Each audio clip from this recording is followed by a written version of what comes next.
Hey guys, welcome to the first episode of Costa Rica Real Estate and Investing. Today we've got Scott Cutter, owner in 2RealEstateCostaRica.com, Costa Rica's fastest growing real estate company. In the past 12 months, they've opened more offices than anyone I can think of, from Dominicao all the way to Papagayo. It seems like there's no stopping them. How are you doing today, Scott? I'm doing great, Richard. Super honored to be on the first podcast here and share a little bit of our story, and more importantly, just kind of give a little bit of insight to people about Costa Rica, what's going on here. It's 2020 was a crazy year for sure, and 2021 is starting off with an incredible tidal wave of interest and emotion here. So looking forward to chatting with you, answer any questions, and piquing people's interest about what's going on down here. Cool. How long have you been in real estate, Scott? So Richard, I've been working in real estate now for just over 20 years. I've been in Costa Rica now for 25 years. Like many of us came down here. I came down after college, went to school in Boulder, Colorado. My brother, who's my partner in real estate, came down here as well and graduated. And I did everything from making cappuccinos at a local coffee shop for the equivalent of 30 cents an hour, to hotel receptionist, to renting kayaks on the beach with my buddy. Just living the lifestyle dream. And it was one of these places that even 25 years ago, you just felt like you were in a place that great things were going to happen. And even though we weren't starting the corporate ladder track that most of my cohorts were doing, you just felt weird leaving. And I was mesmerized by this country and stuck with it. So Todd and I started our real estate company about 18 years ago was when I started Costa Rica Real Estate. Wow, and it started out of Quepos? Yeah, so, I've lived in Quepos, Manuel Antonio from the onset. I drove down from Boulder, so I checked out every town on the Pacific coast and literally declared every town I got to, from Playas del Coco. When I pulled in, I declared I was going to live there. There's no point in moving any further south. This is the place. And I went place to place to place. And as most people that visit the country realize, everywhere is magical. You've got to be a real special kind of person to not fall in love with all these beautiful places in Costa Rica. But as I moved place to place, I found a real magical mix for me. We'll talk about that a little bit more in the podcast. There is no best place in Costa Rica. There's no best place to invest in Costa Rica, and I think that's an opportunity and a pitfall we can talk about a little bit later. I think we are in the cycle at the moment. You mentioned there 2004 to 2008 kind of really being a boom there. After that, 2009, 10, 11, did we see a bit of a drop down? And where are we today, do you think? That's a good question, and one we get from a lot of our clients, Richard. Everyone wants to think Costa Rica is going to follow the same kind of cyclical path the States does, but there's a couple of core fundamental things that make Costa Rica's real estate economy here really unique. First of all, the boom and bust cycles in the States are predominantly driven by some social issues, but predominantly driven by cheap money. Yeah. The last real estate cycle was driven by anyone and everyone been given money and debunked mortgages that shouldn't have been given out. The current real estate boom, while certainly fueled by COVID and lifestyle changes and those things, those are catalysts, but ultimately you can put a bunch of catalysts in the marketplace. If there ain't affordable money, people aren't buying real estate. And what's happened in the States right now is you have that perfect storm, but there's cheap money out there. You can get a mortgage at 2.7 to 3.5 points for 30 years at a fixed rate. Now, in Costa Rica, while there is financing available, I got to be careful. People go, is there no financing there? There is financing here. But the issue is state and private bank funding in Costa Rica will fund for international investors, but it's at typically higher commissions. It's a much more laborious approval process because we don't have the kind of MLS data system you have in the States, although that's being developed now. Our registry is getting it's always been clean and clear, but they're starting to interact. So there's going to be some more traceable. And I think that in the next 20 to 30 years, we're going to see a lot more institutional funding. But right now, to pay 2.5%, 3% origination fees to get a 20-year mortgage at, if you're lucky, 7.5 fixed for a year or two, and then it's going to go to LIBOR plus, so you're going to be paying 9-10% interest. People that can qualify for funding don't use it because it's too expensive. And so how that relates to where we are in the cycle. After the 2008, 2009 crash, I had buyers coming from the States going, Scott, I want to buy anything and everything for 10 cents on the dollar. like you could do in the US. Yeah. And I had sellers here going, Scott, I'm in for cash. My holding costs in Costa Rica are negligible. I pay 0.25% of my registered value in property tax. I pay 0.25% of the replacement value of my home in insurance. And by the way, there's still tourism. So I'm making a boat ton of money renting the place, or even in non-lucrative rental areas. I'm sustainable. Yeah. And so you had buyers saying, I want to buy for 10 cents on the dollar like I can do in the States. You had sellers going, I'm not going to cut my legs off. Let's see what happens. We had a waiting game that took place. And the reality is that waiting game really lasted well into 2013, 2014, after about 5 years where our market the bottom didn't fall out, but we also didn't see any real appreciation. You start to get a little bit of seller fatigue that comes in the mid 2014 to 2017, 18 range, even to 2019, where now sellers that have held for 10, 15 years, that were in early in the market, start to go, wow, maybe it's not ever going to get back to that path. And that's a key element. A lot of the sellers down here that were in a long time ago, they were here when you were in 2000 to 2008, as you'll remember. Yeah. People were doubling their money every year. It was crazy. Absolutely crazy. It was crazy. And a lot of those sellers, especially the older sellers here in the marketplace, still cling to that memory. Yeah. Oh, my neighbor sold for $1.7 million. He bought for $8 million. Maybe if I just wait till next year, the market will come back. Well, basically a decade took place where Costa Rica did have appreciation. Costa Rica did come back. Investment did come back to the country, but it didn't come back at a rate of appreciation that allowed them to get back to that 2007, 2008 range. And what's happened really in the past couple of years is many of those sellers have started to offer values. And because there wasn't great appreciation, and the U.S. real estate market started to go up and up and up and up, and is at higher rates now than it was in 2008, Costa Rica over a decade-long period became a value again. Yeah. So we went to being kind of expensive to being not a good deal because the bottom didn't fall out of our market. And over the course of a decade, Costa Rica's now, wow, I can get quality luxury beachfront opportunities, $250,000, $500,000, super high-end luxury at $1 million to $2 million. We're all of a sudden a darling of the world and a value destination place. And Costa Rica as a tourist destination, as you know, has gotten a lot more mature in the sophistication of our offering. So those things have come together to create some really unique opportunities. And then, so you think there's quite a lot of opportunity out there at the moment? Because again, I go back and I bought, I invested in the condo back in like 2005. I paid $120,000 for it. I was young, starting the business. And, today, 15, 16 years later, it's only appreciated to maybe, people ask 220 for it, they end up getting 200. So it's $80,000 over 15 years. Whereas in the US and the UK, that would have probably tripled by now.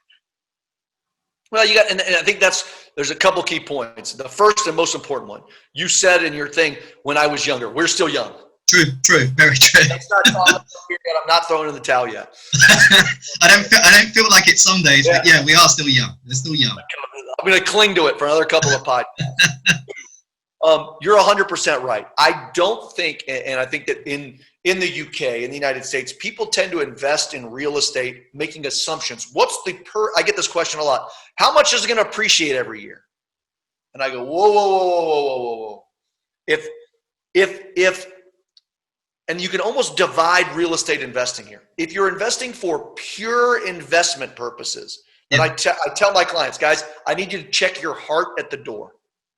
If you want to find good cash flowing real estate investments, we have them and they do exist here. But don't shop with your heart. Let's shop with your pocketbook and your head. And there are properties here that have seen good solid appreciation or have really high internal ROIs for people. Now, what typically happens is people go, I want my 2-bedroom, 2-bath beachfront house at an amazing deal with a 15% ROI, and they mix emotion and they mix with investment savvy. And now, in terms of where we are with opportunities, I think that the key element here is deciding why you're investing in Costa Rica. There's a huge group of people in my coastal market now that it's not about, I need to make a bunch of money off my investment. And I'd say probably 75 to 80% of my buyers in my coastal market right now are saying, Scott, if I want to get rich, I've worked my whole life, I've got my business, I've got my US assets, I've got places with cheaper money. I'm not coming to Costa Rica to get rich. Yeah. I'm coming to Costa Rica to enrich my life. And I don't want to make a bad investment. I don't want to overpay. I want something that cash flows positively. So I'm careful about when we do the pure investment sale, and we get some of that. I'm very black and white and dry, and I got to make sure I check. I mean, I had a hostel that was in a kind of an ugly part of town, but it was a cash cow. It was doing 17, 18% returns. Wow. Not right now. Yeah. But I told my guy, he goes, well, I don't think my wife wants to sit by that pool. I'm like, well, I'll show you a place. What is it? Is it an investment of the head or the heart? And so that's a really key element to think of. But I will tell you, I think that a lot of the opportunity in Costa Rica right now, and I think it's why we're seeing this wave of investment right now. COVID, the political and social unrest, both in the United States and around the globe, combined by a strange, burgeoning stock market in the midst of what is, by any layman's analysis, and I'm not an economic wizard, but it ain't a great time economically. Yet the stock market's at an all-time high. The wealthiest are at an all-time high. And I think what you're having is people have a muscle memory from 2008 of, I got $10 million in stock. And then they go, shit, I got $4 million in stock. And they're going, wait a minute, we're back at a peak again. When's this bubble going to burst? And you combine that foresight and muscle memory from investment with, we just did 10 months of quarantine. And so there's a lot of personal reflection that everyone's had about, where do I live? And that's why the destination markets in the United States are through the roof, because it's cheap money and people want to live in better places. You combine that with kind of the political, social unrest, and Costa Rica is really well aligned, geographically easy to get to, politically, Central America's longest standing democracy, some of the happiest people in the world, a stunning country with a lot of just where wellness and sustainability has always been our calling card. Yep. You line those things together, and we're seeing more and more investors who aren't walking into my office going, Scott, where can I double my money? Where's a 15% return? They go, Scott, I want a place where I can be happy and create legacy with my kids and family. And if it rents and produces a little cash flow, great. But that's gravy as opposed to primary motivation. So it's a lifestyle investment for them. More and more of that. And I think that's smart, because I think ultimately, as you found with your condo purchase, the people that are going to just do strict, I want to invest in Costa Rica to make money, really need to be savvy and really need to be laser focused on not letting emotion play into it, and allow a professional like us, some of our team, to help guide them to those very few super high lucrative returns. Because they do exist, but that's a much more difficult calling card to find. Yeah. Whereas the lifestyle value and investing in things that you can't put on your Excel sheet, the demand for that's at an all-time high. It's why in all elements of the market. I mean, the interesting thing that happened, with COVID, and I think for everyone, was it just sped up decisions that they were maybe not ready to make, but also is, I think the older way of doing stuff was, I'm going to wait till I'm 60, 65, I'm going to retire, and then I'm going to go and live in paradise. Whereas now what people are like, it kind of really woke people up and be like, wow, I really don't need to do that. I can work from anywhere. It really doesn't matter. So I can get up in the morning, I can hit the waves and surf, or I can bike, or I can play golf. I can work, throughout the day. And then in the afternoon, evening, I can go to the beach, I can go out. I can mix those two things together and have that lifestyle that I'm really looking for. Yeah. My question on that is, because I keep scratching my head going though, is there enough long-term rental properties in the market at the moment? The answer is there's a good marketplace. And I want to, before I dive into the specific answer, I want to talk about Costa Rica is a small country. And one of the things that we have to be careful of as guides here is saying, oh, there's great long-term rentals, or there's great short-term rentals in Costa Rica. Costa Rica is a small country, but it is incredibly diverse. And one of the reasons we've begun expanding our footprint, because we realize we can't do the job and the service that our clients deserve if I'm trying to tell them that Manuel Antonio is the best. Yeah. It's the best for me. Correct. My brother Escazú in the Central Valley is the best for him. Dina, who's been a 7-year agent of mine in Manuel Antonio, who opened up a franchise office on Playa del Coco, sees the opportunity there. And that's a really key element. So when we talk about, is there enough long-term rental? The answer is yes and no. There are areas where there are an abundance of condominiums, villas, homes, vertical construction around Costa Rica where you can come and live a very affordable, inexpensive lifestyle and get into and just take your pick. I mean, you mentioned that Coco is one of them. I mean, it's got tons of condos down there that you can rent for long term. And I think that was a really smart move when you were like, hey, dude, we're opening an office in Coco. Number one, it helped me because, we have a 8-bedroom villa up there that was selling, plugging that if anybody wants one. Yeah. But I think it's, bien buena onda. I think it's smart, because there is a lot of that product up there. It's just, I think as you start to move further south of Manuel Antonio, towards Dominical, maybe the Osa, I think it's going to be maybe a little bit more difficult, especially if you're looking for, all of the amenities that you have, from wherever you come from. Because, really that's a key point. That's a key point. So, what I tell people is, you got to figure out where you want to live. Are you a resort destination person? I used to be cynical when I first got here and I only was selling Manuel Antonio. People would come in, I went and stayed at Los Sueños, or I was up at Mila Conchon. I'd be like, Hilton Head? Really? Yeah. You came all the way to Costa Rica to live in a resort community? Yep. And then, I spent last weekend up in a beautiful condo up in Tres Bahías in Los Sueños, played golf 2 days, golf cart. It was stunning. I realized that was my insecurity trying to convince someone that my life, I was trying to self-validate through sales. Yep. And a lot of realtors and a lot of people do that. Oh, you don't want to go there. And what I realize now is there's different flavors of ice cream for everybody. And Costa Rica is a place where the best opportunities are working with people that say, let me tell you about the pros and cons of each place. Manuel Antonio is my hometown. I love it. There are some amazing elements of it. There's some real downside or cons about living there. And the key is when you're looking at investing in Costa Rica, if you want to find the best opportunities, if you want to be successful and have sustainability, I'm not talking about a recycling bin outside, although that's part of sustainability, about, in your lifestyle and your investment, because it's not a 20% a year appreciation curve, at least right now. Yeah. Shop macro to micro. Learn about Costa Rica, work with an expert that knows it. Learn about the pros and cons of each area. Do I want to be in the climate of Guanacaste, a little bit drier, dry forest, a little bit less rain, easy access with Liberia Airport in and out? Do I want to be in the South Pacific where it's going to be a little bit harder to get to, but you've got that insane lush rainforest and all that stuff, but you're going to sacrifice a little bit of that.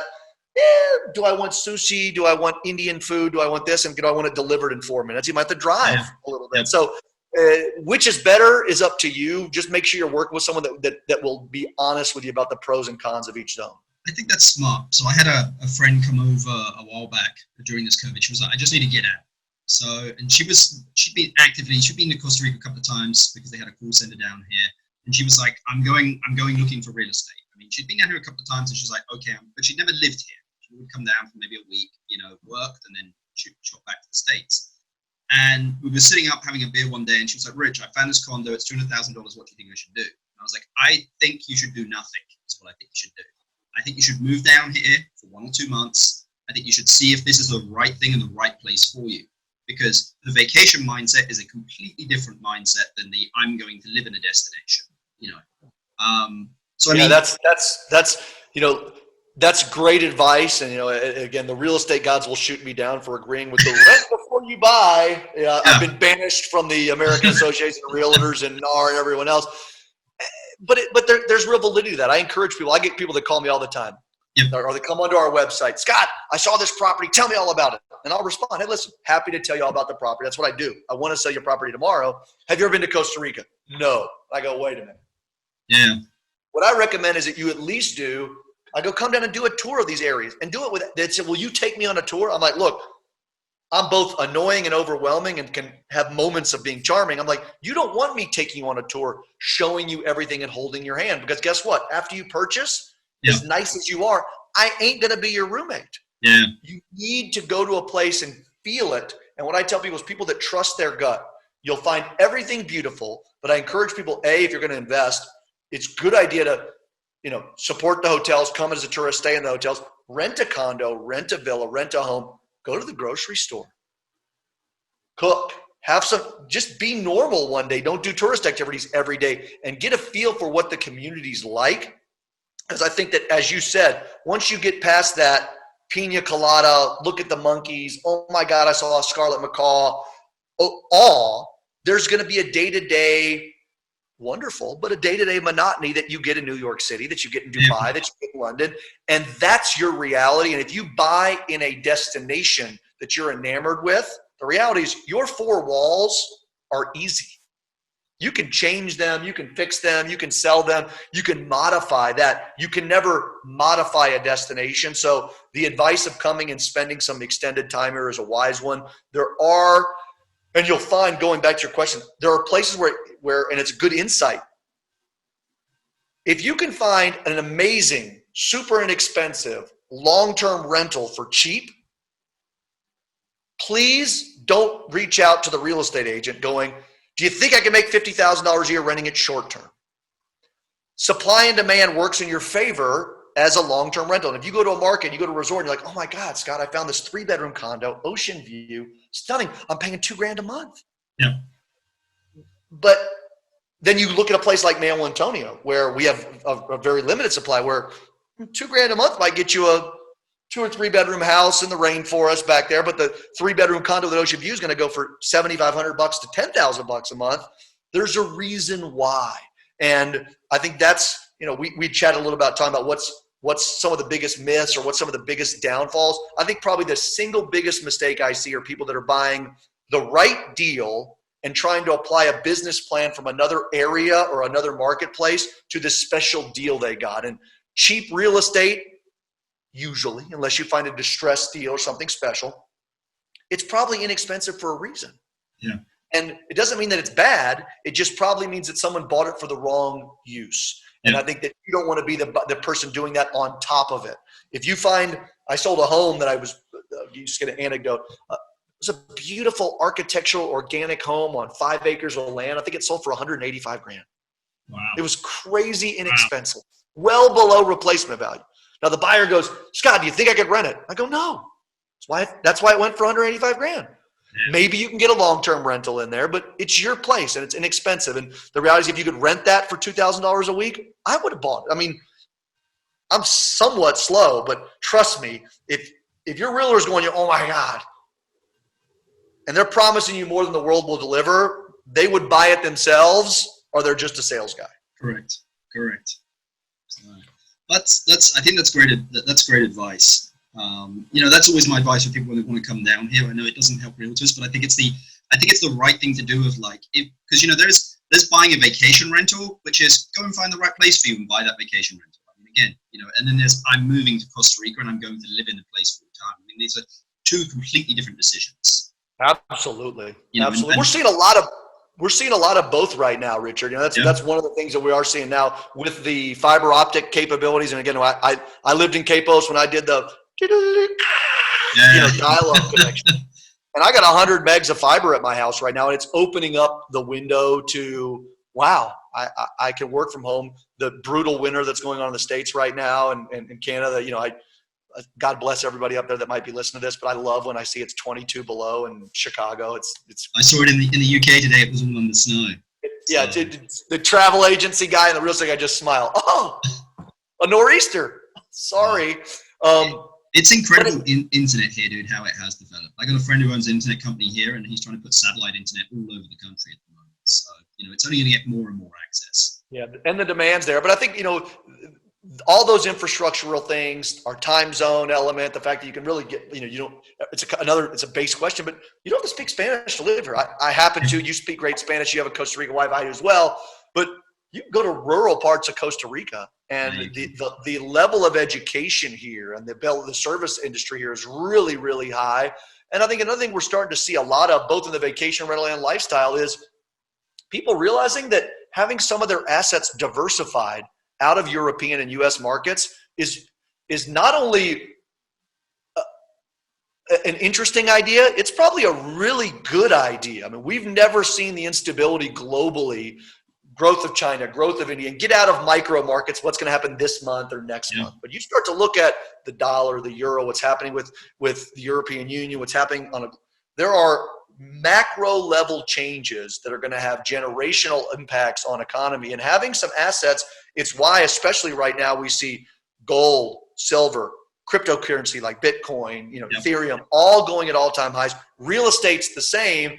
And in a country where your real estate asset, again, the bad news from the greedy investor of you can't double your money by buying a condo here and flipping it next year, is that it's not that market. The good news is it's steady. You're not going to lose your cert. It's a steady, easy path. So, the bad news is for the average investor, when you get into a really volatile, marketplace. I got friends that got into crypto a little bit late. They watch it. I doubled my money today. And I go, take a deep breath. You're going to lose it all tomorrow. And I'm long play. I got money in that. I believe in that long-term play, but I believe in the marathon. And the real estate markets in some places that are driven by cheap capital or the promise of super high returns, like any investment, high risk, high return. Yep. High return, high risk. Costa Rica is a place where you can sleep in it. It's cheap to hold. If you've got the ability to buy here, it's going to add years to your life, friends, family, legacy, quality of life, general health and wellness. And it's very rare to see values go down dramatically here, but again, because it's driven by a cash market. Yeah, I mean, we really don't see those, peaks and valleys here in real estate in Costa Rica. It's just it's Warren Buffett style, dude. You invest, and it's a good investment. It's just steady. It increases steadily rather than this, these big booms and then these big busts. Wow, I'm just thinking to myself like Warren Buffett. I'm going to get into my used car right now, and that whole vision of me being like Warren Buffett's going to totally explode on me. But for a moment there, I had a little glow. So. Okay, so if you've got, again, I think you make a great point there is, I think money is looking for investment at the moment. I mean, everything's at an all-time high, dude. And, is even me, I don't want to get in at a high, man. I mean, I really don't. I mean, timing the market, even Warren Buffett says, don't time the market. You just invest. But okay, so I've got some money. I want to come here to Costa Rica and I want to invest. It's not a emotional decision. In your opinion, what should people be looking at? I know that's a big question, but I mean, in your knowledge set, where do you think that people should be looking at? Well, that's a great question. And again, the big disclaimer is we're taking emotion out of it. The lifestyle buyer, come and help us. We'll help you find your lifestyle that works for you, and we'll be honest about what you put. Now, I've got money I want to put to work. I want to diversify out of the U.S. I want to put some money into a hard asset in Costa Rica, and I want to have the best returns possible. Yep. Again, supply and demand. It's what makes every market. It's what makes cryptocurrencies go up. It's what makes gold and silver go up. It would make stocks go up. Do not invest in Costa Rica, an area where your realtor, your friends can't give you a very simple 5-minute presentation on how supply and demand is going to work in your favor. There are areas of Costa Rica that have more pure supply and demand dynamics than others, and you need to focus on those regions. Avoid the hype. Avoid where the macro level resorts are potentially, because they tend to offer more density. Manuel Antonio is an area that I'm very bullish on. Why? The the most visited national park in Costa Rica. Yep. Fastest growing marina in Costa Rica, the only marina with a full service boat yard. It's 7 kilometers long.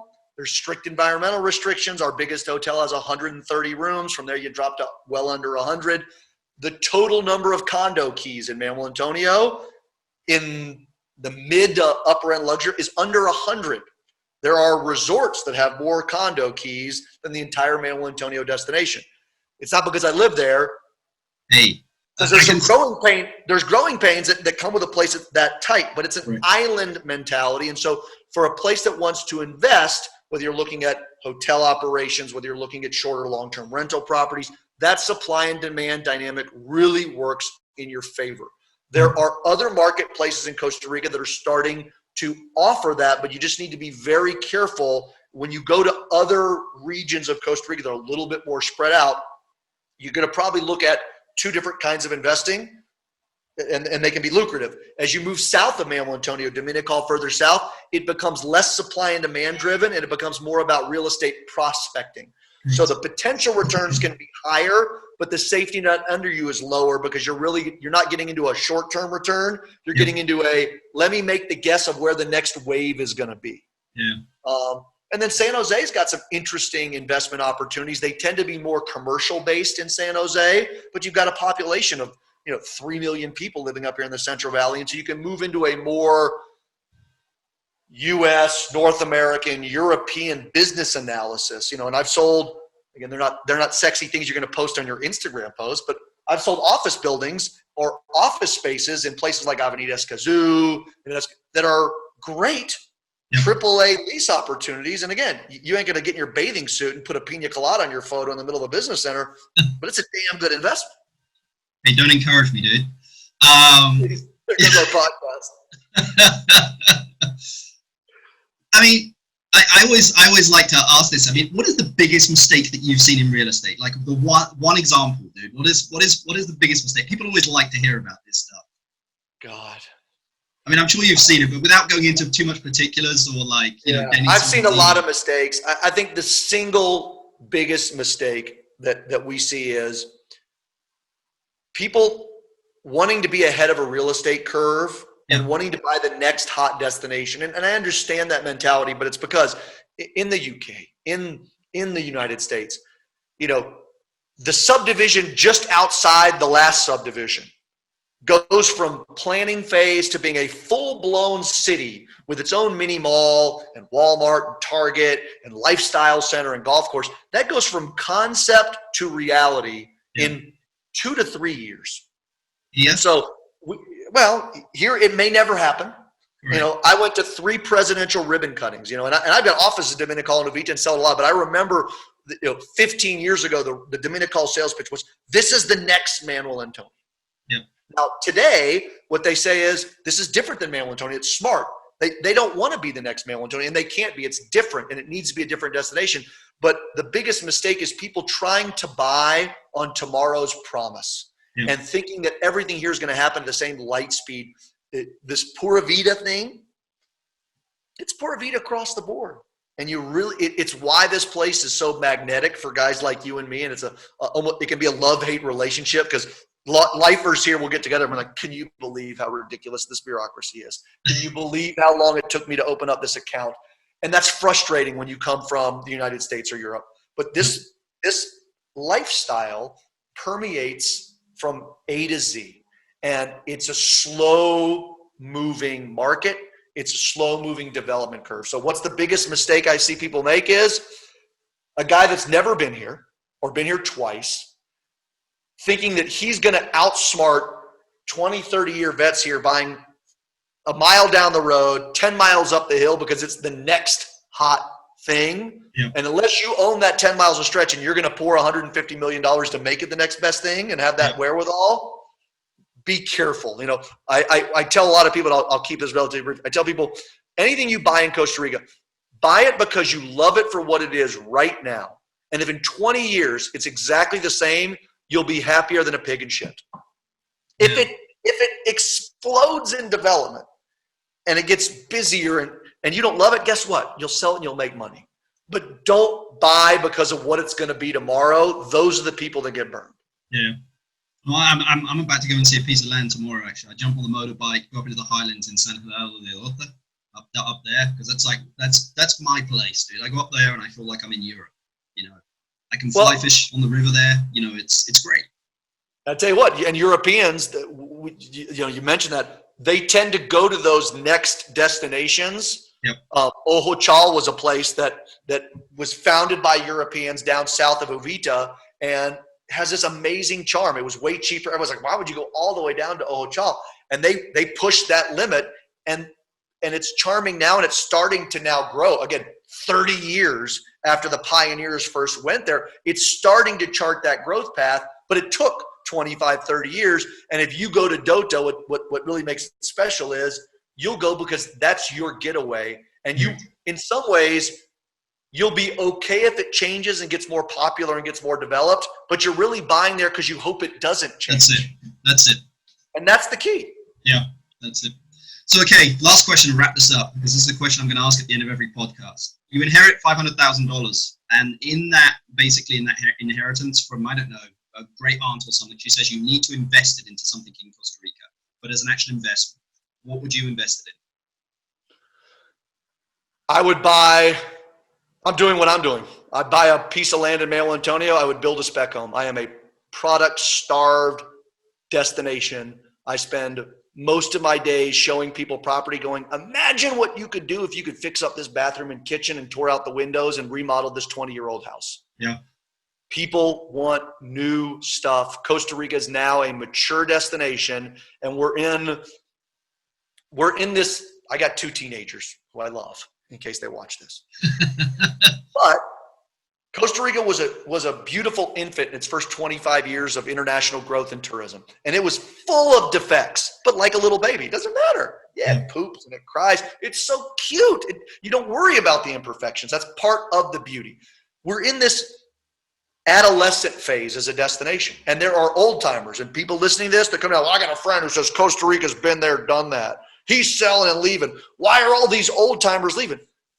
Because they knew the place when it was this infant baby and you could get a building permit with a bottle of whiskey. Yeah. And it was a free land and everything was cheap and you double your money. People that came here during that time can't survive or really thrive in a more competitive, robust, mature destination. And so and the people that are coming now would have never survived. 25 years ago, I lived here for 6 years. No phone. It wasn't because I didn't want one. There were no phone lines. You couldn't get a phone line. So there's just maturation. Costa Rica is in that adolescent phase. And what we need now is, and you see it in the travel industry, we need new renovated hotels. The average daily rates here, the occupancy rates here, what you get for your money is in many instances starting to get like, wait, how can that be so expensive? $800 to $1,000 gets me 6 stars in other places. The market's here. People are willing to spend it, but they're starting to demand world-class level service. We have a world-class destination, but Costa Rica is in that maturation phase where our hospitality industry, our tourism industry, and our real estate industry now needs to raise the bar because the buyers are coming in with a caliber and a level of investment that allows them to be more demanding. And so I think the opportunities here are finding premier properties that were built when there weren't great finishes or weren't great builders here. So it's the right place, but it needs vision and work to unlock, or finding land in those prime areas and creating the product at any price point. Are you talking that works for the future? Are you talking about a buy, kind of refurbish and flip, or do you think it would be better to buy, kind of refurbish and then rent? Well, I'll tell you what, it depends on the area. So there are very real, it's a great, I think both are options. I encourage people. There are in some of the areas like Manuel Antonio where land is so scarce. Yep. I believe that some, if not most, of the best real estate opportunities in my region are fixer-uppers to rent, then flip. Yeah. And I encourage people to do both. This is not a fast flip market. This is not a place where you're going to get 3 bids on a property before you're done. So you need to have that long-term vision. And I'm going to be building a spec home now. I bought an inexpensive lot. And I'm looking to bring something to market where I bought a lot for $50,000 and I want to do a construction on a house that'll bring another $250,000, $270,000, and I'll be in for $300,000 to $325,000. Yep. And I know I could bring that to market $475,000 to $500,000, and there will be nothing like it. I will have a brand new luxury 3-bedroom villa with a splash pool in the rainforest, and it won't be the $1 million home. And I'm not looking to make 100% return. If I can make a 30, 40% return on my money in a year, that's tremendous. Yep. So building can be good. The refurbished stuff, you just got to be careful. You can't overpay for the old house just because it's got a great view and think you're going to do the world over. But in a place like Manuel Antonio, for example, a lot of the best opportunities are that guy that bought in 1989 or 1995 and built what the market would bear then. And they've been holding and holding and holding. But now with there's an interesting thing happening, which is now that they don't have the rental income, the safety net, COVID has created a buy opportunity here where sellers that for years said, to hell with your lowball offer. I'm making $6,000 a year in rentals. 2020, this is the first year in a decade they've ever gone, I'm coming out of pocket. And I've owned it for 20 years or I've owned it for 10 years. Some of those sellers are cracking, and I think we're going to see more of it because 2021 is going to be an anemic rental year now. So I think that combination of capital coming from the States, a little bit of fatigue from long timers that have held out because they've always had this really easy ATM card to go to is creating opportunities there that I think are very worthwhile to look at. I think that's a valid point. I mean, us in travel, we usually see a lot of the kind of the trends beforehand. We usually, even before the hotels, we usually 3 to 6 months beforehand. We're really spear. So even when this COVID thing kicked off, we were seeing this at the end of February, start of March. And we've been through this a couple of times with 2008, Zika. It's all kind of prepared. So it's kind of a playbook for this. But I agree that Manuel Antonio is, it's one of our top destinations. I think about 35% of all our travelers go there. And I agree. I think it's prime for some development to happen there. I mean, from going in and buying maybe stuff that's, again, round about $500-600 a night, maybe even higher, and taking it even higher. I think that Manuel Antonio is going to develop and only get better product, going forward. So, but anyway, Scott, I'm going to wrap this up. Thanks very much for talking with us today, dude. It's been a pleasure. And I think for anyone that's looking to buy real estate in Costa Rica, I think they should contact you, Scott, and the 2 Real Estate Costa Rica team. I'll make sure that the link and everything's inside the description. But I just want to say thanks very much for your time today, buddy. Yeah, my pleasure. It's always a pleasure chatting. Anybody that actually endured listening to me over that period of time, come down. I owe you a drink or two. No worries. You have a great day, buddy. You too. Have a good one. Ciao.